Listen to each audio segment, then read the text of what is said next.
Assalamualaikum warahmatullahi wabarakatuh. Perasaan kesepian dan kerinduan akan kasih sayang seringkali dirasakan oleh para lajang yang belum menemukan pasangan hidup, menyebabkan mereka merasa gelisah setiap hari.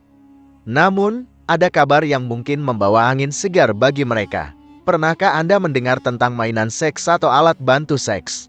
Berbeda dengan benda-benda seperti spidol yang digunakan untuk keperluan tertentu, mainan seks ini dirancang khusus untuk memuaskan hasrat seksual seseorang.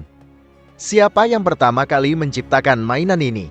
Dan apakah penggunaannya diizinkan dalam Islam? Seiring dengan kemajuan pengetahuan dan teknologi, juga muncul berbagai temuan unik di berbagai bidang, termasuk dalam konteks seks seperti mainan seks atau alat bantu seks yang semakin populer di pasaran. Namun, penggunaan alat-alat seks bukanlah hal baru dalam sejarah manusia. Beberapa penelitian menunjukkan bahwa mainan seks telah ada sejak zaman kuno, meskipun bentuknya mungkin berbeda dengan mainan seks modern yang kita kenal saat ini.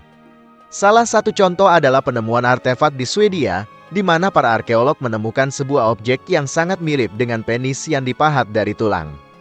Meskipun tidak ada kepastian tentang tujuan sebenarnya dari objek tersebut, ada kemungkinan bahwa itu adalah mainan seks.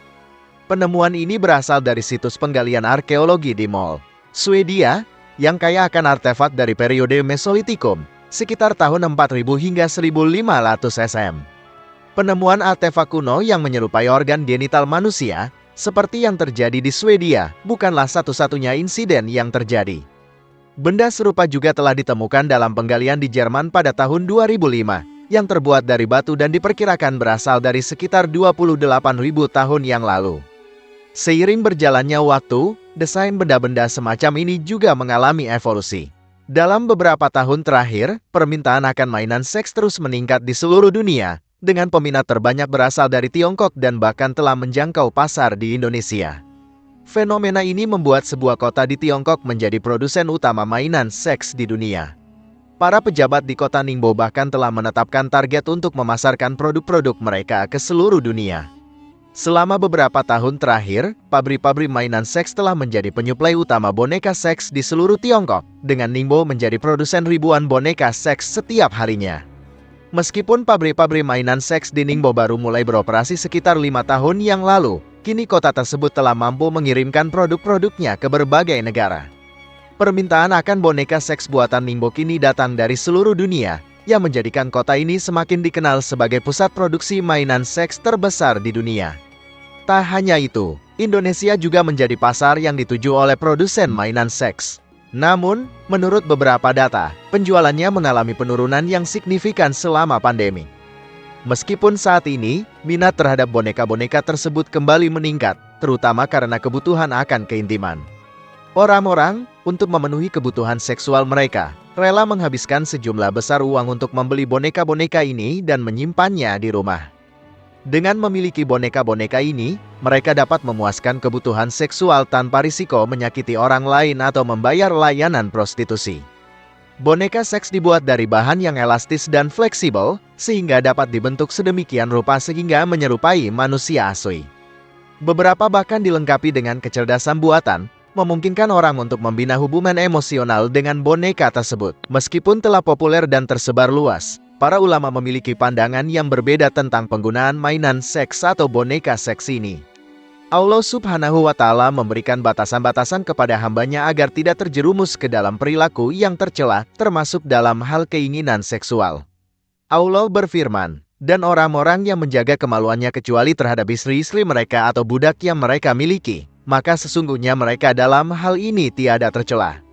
Barang siapa mencari selain itu, maka mereka adalah orang-orang yang melampaui batas." Al-Quran, Surah Al-Mu'minun, ayat 5-7. Imam Ibnu Katsir menjelaskan ayat 7 dari Surah Al-Mu'minun dengan memaparkan bahwa mereka yang mencari kepuasan nafsu dari selain istri dan budak, maka mereka telah melampaui batas. Penggunaan boneka seks untuk memuaskan kebutuhan seksual, sebanding dengan praktik masturbasi atau istimah. Pandangan ulama terbagi terkait hal ini, tetapi umumnya dianggap sebagai perbuatan makruh dan berdosa kecil.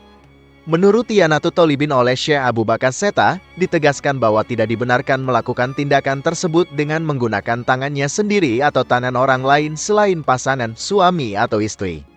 Dr. Mustafa Imarah dari Universitas Al-Azhar Mesir menyatakan bahwa hubungan intim dengan boneka seks merupakan bentuk onani. Dalam Kamus Besar Bahasa Indonesia, onani didefinisikan sebagai pengeluaran sperma tanpa melakukan hubungan intim. Menurut Syekh Abu Bakar Syatta, tindakan ini termasuk dosa kecil. Namun, apabila dilakukan secara berulang, dapat mencemari hati seseorang sehingga sulit menerima nasihat atau petunjuk yang baik dari orang lain. Syekh Abu Bakar Syatta juga mengutip ungkapan yang disebutnya sebagai hadis, yang menyatakan bahwa Allah melaknat orang yang memainkan tangannya sendiri. Di sisi lain, penggunaan boneka seks juga memiliki risiko yang signifikan terhadap kesehatan mental dan fisik, terutama terhadap organ reproduksi penggunanya. Ini dapat menyebabkan masalah reproduksi, penurunan tingkat kesuburan, dan bahkan peningkatan risiko kanker karena bahan yang terkandung dalam boneka seks. Pernahkah Anda mengalami hal ini? Setiap ayat Al-Quran atau hadis yang menyebutkan kata "tidak" hanya menunjukkan aktivitas yang diharamkan.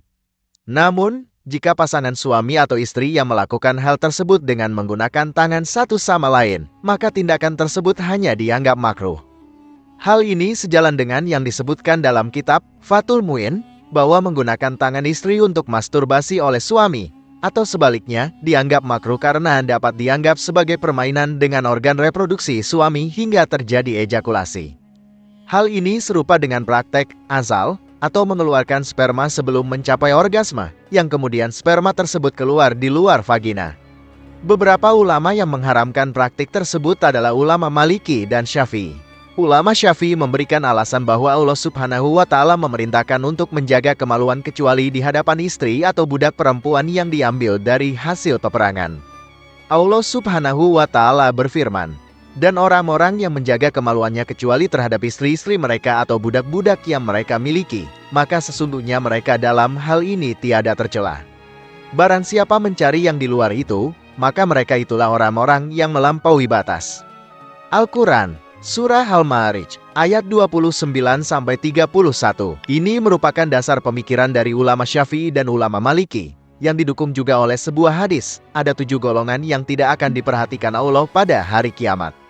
Tidak akan dibersihkan dan tidak akan dikumpulkan bersama makhluk lain. Mereka akan dimasukkan pertama kali ke dalam neraka, kecuali jika mereka bertaubat. Jika mereka bertaubat, Allah akan menerima taubat mereka. Salah satu dari 7 golongan tersebut adalah orang yang melakukan hubungan intim dengan tangan mereka sendiri. Al-Baihaqi. Oleh karena itu, menurut pandangan ulama Syafi'i, istimna atau masturbasi adalah perilaku buruk yang diharamkan oleh Al-Quran dan Sunnah. Dalam sebuah penelitian yang berjudul "Penggunaan Alat Bantu Seksual dalam Tinjauan Hukum Islam" dan mempertimbangkan fatwa ulama Jawa Barat tahun 2005, manfaat dan kerugian dari praktik tersebut dianalisis.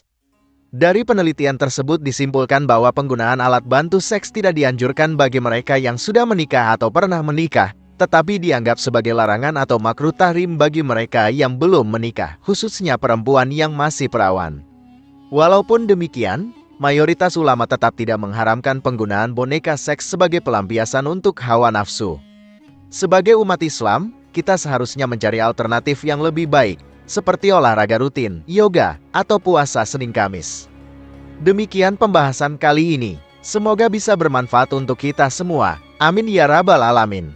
Jika kamu memiliki pendapat terkait pembahasan kali ini, tulis pendapat kamu di kolom komentar di bawah ya. Terima kasih telah menonton video ini. Jika kamu menyukai konten ini, jangan lupa untuk like, share, dan subscribe ya. Terima kasih dan sampai jumpa dalam video berikutnya.